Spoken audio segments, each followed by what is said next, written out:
उनके पास इतना समय है कि वो 7 समंदर पार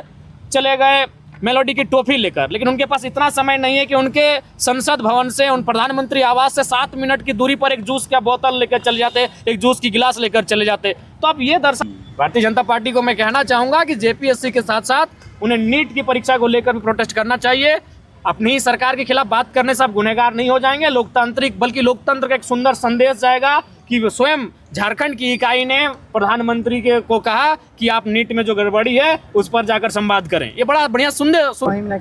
महामहिम ने कहा कि इस विषय को हम लोग भी अखबार के माध्यम से जानकारी में ले लिए हैं और हम लोग भी रुचि रखे हैं। वास्तविक बात है कि इस बार जेपीएससी की जो परीक्षा है उसमें गड़बड़ियां हुई हैं और उन्होंने भी इस बात को दर्शाया कि जब आयोग के सदस्यों ने स्वयं हस्ताक्षर नहीं किया है, वो स्वयं मुख्यमंत्री को चिट्ठी लिख रहे हैं कि इसमें वो गड़बड़ी की आशंका जता रहे हैं, तो इस बात से इनकार नहीं किया जा सकता कि गड़बड़ी नहीं हुई है।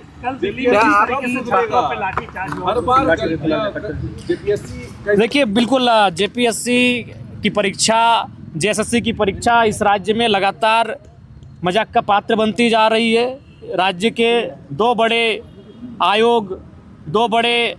संस्थान जिनको जवाबदेही है, जिनकी जिम्मेदारी है इस राज्य के लाखों युवाओं के सपने को साकार करने के लिए परीक्षाएं आयोजन करने का, और वो लगातार कटघरे में आकर खड़ी हो जा रही हैं। ऐसे में सरकार को गंभीरतापूर्वक विचार करना चाहिए और उन्हें इनकी कार्य प्रणाली में सुधार कैसे हो, परीक्षाएं नियमित कैसे हों, पेपर लीक के मामले ना आए, विसंगतियां ना आए, त्रुटियां ना आए, इस पर गंभीर होकर कार्य करना चाहिए। अच्छा, जैसे राजभवन तक रहेंगी या फिर आगे सड़कों पर? जी, हम लोग 2 दिन का अल्टीमेट देंगे, उसके बाद से हम लोग आंदोलन की तैयारी में लग जाएंगे। आज ही हम लोग बैठक करेंगे और आंदोलन की रूपरेखा को तैयार करेंगे। जेएसएससी की चिंता का विषय है। इस प्रकार के मामले, कई मामले आए हैं जो स्पष्ट बता रहे हैं कि इस बार के परीक्षा में निसंदेह कोई न कोई समस्याएं हुई हैं, गड़बड़ियां हुई हैं, और उसको लेकर हम लोग मुख्यमंत्री राज्यपाल महोदय से मिले हैं और आगे हम लोग आंदोलन की अपना रणनीति रहेगा, लेकिन उसके बाद भी उसका नैतिक समर्थन रहेगा। चूंकि जो छात्रों की आवाज़ उठाए, जो छात्रों की बात करे, चाहे वो कोई भी राजनीतिक दल हो, उसका हम लोग नैतिक समर्थन करते हैं। आप जंतर मंतर गए थे जी जी, और दिल्ली में बिल्कुल उस लाठीचार्ज की सबसे पहले तो मैं निंदा करता हूँ, भर्त्सना करता हूँ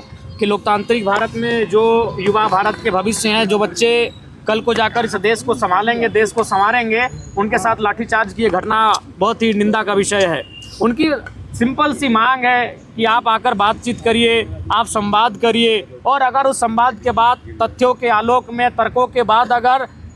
शिक्षा विभाग, अगर विभाग दोषी पाया जाता है, जो कि अनुमान है कि पाया ही जाएगा, तो विभागीय मंत्री को इस्तीफा देना चाहिए। उन्होंने